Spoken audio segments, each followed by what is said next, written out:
আজি 10টা প্ৰশ্নৰ প্ৰথম প্ৰশ্নটো হৈছে জয়তু ভাৰতম কোনখন আঁচনিৰ গীত লতা মংগেশকাৰ কবিতা কৃষ্ণমূৰ্তি অনুৰাধা পৌডৱাল সোনু নিগম আদি কৰি বিভিন্ন বিখ্যাত গায়ক গায়িকাই এই গীতটিত কণ্ঠদান কৰিছে এই গীতটি হৈছে ভাৰত চৰকাৰে বৰ্তমান উদ্বোধন কৰা আত্মনিৰ্ভৰ ভাৰত নামৰ আঁচনিখনৰ লগত জড়িত গতিকে ইয়াৰ উত্তৰটো হ'ব চি নম্বৰটো আত্মনিৰ্ভৰ ভাৰত 2 নম্বৰ প্ৰশ্নটো হৈছে hop on my adventure on both trains and plane গ্ৰন্থখনৰ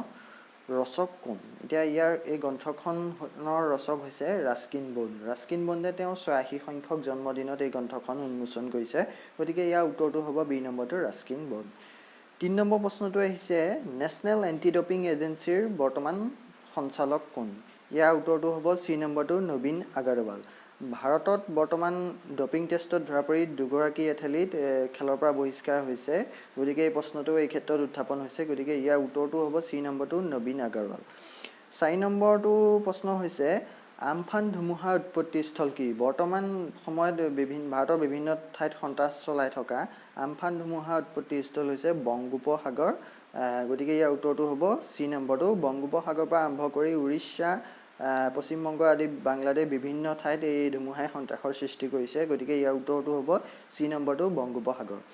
5 নম্বৰ প্ৰশ্নটো হৈছে বিশ্ব স্বাস্থ্য সংস্থাৰ কাৰ্যবাহী মণ্ডলৰ সঞ্চালকৰূপে কাক নিযুক্তি দিয়া হৈছে বৰ্তমান সময়ত ভাৰতৰ স্বাস্থ্য আৰু পৰিয়াল কল্যাণ মন্ত্ৰী ডক্টৰ হৰ্ষবৰ্ধনক বিশ্ব স্বাস্থ্য সংস্থাৰ কাৰ্যবাহী মণ্ডলৰ সঞ্চালকৰূপে নিযুক্তি দিয়া হৈছে গতিকে ইয়াৰ উত্তৰটো হ'ব বিটো হৰ্ষবৰ্ধন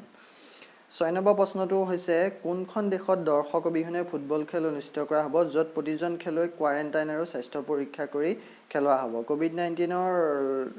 অন্তত ভাৰতৰ বিশ্বৰ এখন দেশত জাৰ্মানীত এখন ফুটবল খেল অনুষ্ঠিত হ'ব এই ফুটবল খেলখনত প্ৰতিজন খেলুৱৈক এসপ্তাহৰ মূৰে মূৰে কোভিড-19ৰ পৰীক্ষা কৰাৰ লগে লগে তেওঁলোকক কোৱাৰেণ্টাইন কৰি ৰখা হ'ব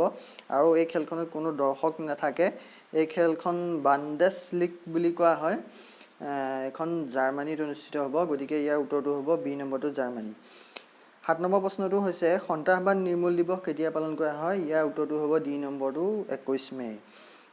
8 নম্বৰ প্ৰশ্নটো হৈছে আন্তঃৰাষ্ট্ৰীয় চাহ দিৱস কেতিয়া পালন কৰা হয় ইয়াৰ উত্তৰটো হ'ব ডি নম্বৰটো হেতু হ'ব 21 মে 9 নম্বৰ প্ৰশ্নটো হৈছে কোনটো বেংকে উপভোক্তাৰ KYC উন্নীতকৰণৰ বাবে ভিডিঅ'ৰ ব্যৱস্থা কৰিছে গ্ৰাহকৰ লগত পোনপটীয়া সংস্পৰ্শ ক্ষেত্ৰত বাধা আৰোপ কৰি তেওঁলোকে ভিডিঅ'ৰ জৰিয়তে গ্ৰাহকৰ KYC নো ইয়ৰ কাষ্টমাৰ যিটো KYC সম্পূৰ্ণ ৰূপ এইটো উন্নীতকৰণৰ বাবে ভিডিঅ'ৰ ব্যৱস্থা কৰিছে এইটো উত্তৰটো হ'ব কটক মহিন্দ্ৰ বেংক গতিকে ইয়াৰ উত্তৰটো হ'ব এই নম্বৰটো 10 নম্বৰ তথা অন্তিম প্ৰশ্নটো হৈছে অসমৰ প্ৰথম চাহ কোম্পানীটো ক'ত স্থাপন কৰা হৈছিল অসমৰ প্ৰথম চাহ কোম্পানীটো অসম কোম্পানী নামেৰে জনা যায় এই কোম্পানীটো 1839 চনৰ 1 জুনত শিৱসাগৰ জিলাৰ নাজিৰাত স্থাপন কৰা হৈছে গতিকে আজিৰ প্ৰশ্ন এইকেইটাই আছিলে